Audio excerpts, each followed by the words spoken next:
Herkese merhabalar. Kanalıma ve mutfağıma hoş geldiniz.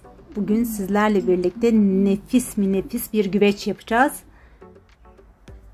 Güvecimi pişirmeye başlamadan önce ilk olarak etimi pişiriyorum. Etimi düdüklüde pişireceğim. Düdüklü tenceremin dibine 50 gram kadar et yağısı, yani iç yağ da olabilir, böbrek yağısı da olabilir. Onu dibine koyuyorum. Etim daha lezzetli oluyor. Kuşbaşı doğranmış yarım kilo etimi düdük tencereme alıyorum. 1 çay kaşığı tuz ilave ediyorum.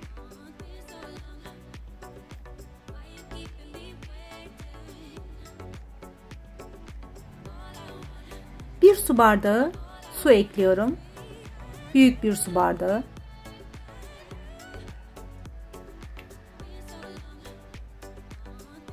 Tenceremin kapağını kapatıyorum. Etlerimi tam pişirmeyeceğim. Çünkü güveçte de pişeceği için dağılır etlerim. Yarım saat kadar eti pişirmem yeterli. Bakın etim pişmiş. Bakın yağ bu şekilde, biraz erimiş, biraz kalmış. Etimin içerisinden alıyorum. Eğer etiniz yağlı bir etse bu yağı koymanıza gerek yok. Benim çok yağsız bir et olduğu için yağ koydum.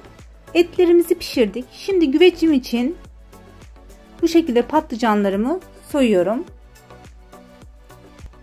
Ben 4 adet patlıcan kullandım. Güvecinizin büyüklüğüne göre değişebilir. Çok küçük olmayacak şekilde bölüyorum patlıcanlarımı.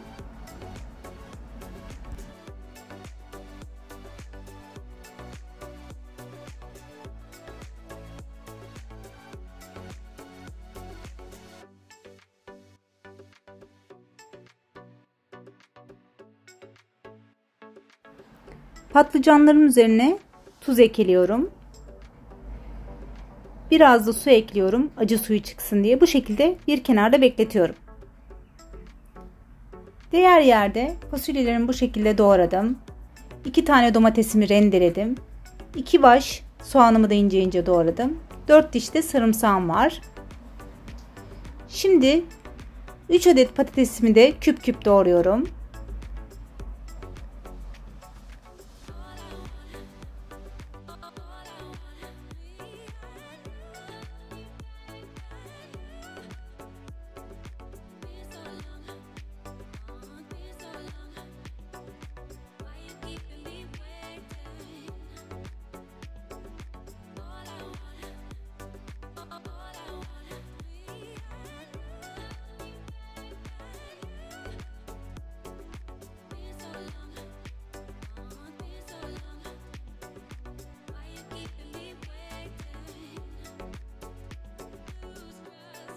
Patateslerimi de bu şekilde doğradım. Hazır. Şimdi güvecimi yerleştirmeye başlıyorum.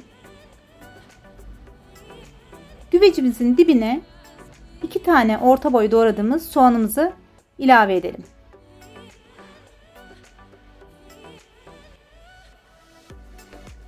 Soğanlarımızın üzerine patatesi ilave edeceğim.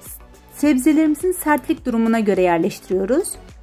Patates daha sert olduğu için dibine patatesi ekliyorum.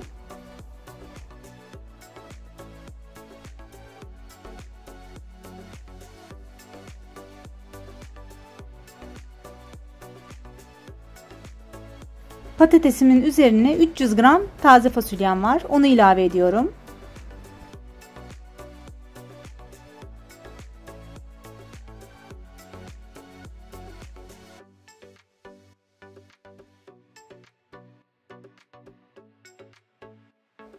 Patlıcan daha çabuk pişeceği için en üste patlıcanı ilave ediyorum. Güzelce patlıcanlarımın tuzlu suyunu yıkadım, süzdüm ve güvecime ilave ediyorum.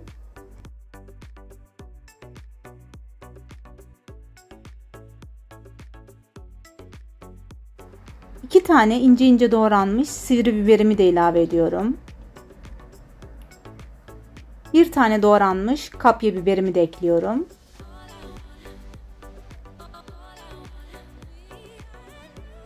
Domates rendesini de ilave ediyorum.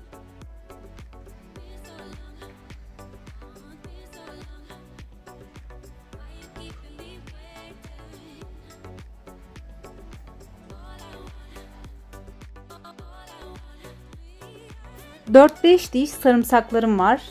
Onu da ince ince doğrayıp ekliyorum.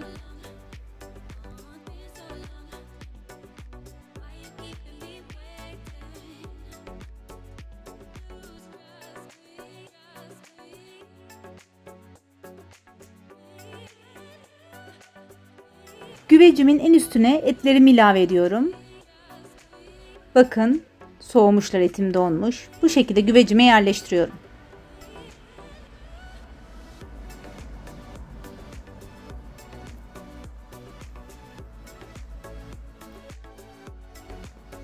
Üzerine 2 yemek kaşığı tereyağını ekliyorum.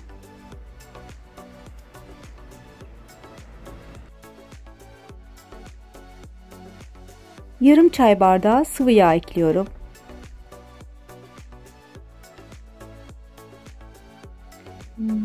Bir büyük su bardağı kaynar suyumuzu da güvecimize ekleyelim.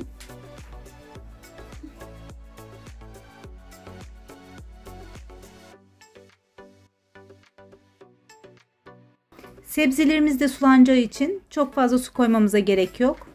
Bakın, görünmüyor bile suları.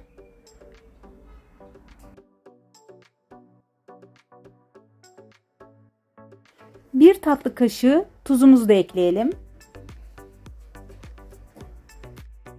Bir çay kaşığı karabiberimizi de ekleyelim. Ve güvecimizin ağzını kapatıp kısık ateşte pişirelim. Bakın nasıl sebzeler suyunu bırakmış. Çok güzel bir şekilde pişiyor. Kısık ateşte pişirmeye devam edelim.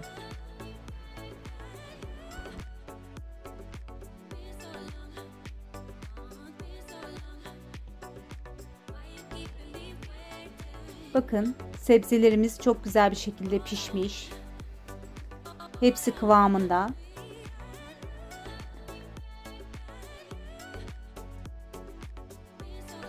Patateslerimiz de bakın pişmiş. Fasulyelerimiz pişmiş. Ocağımın altını kapatıyorum.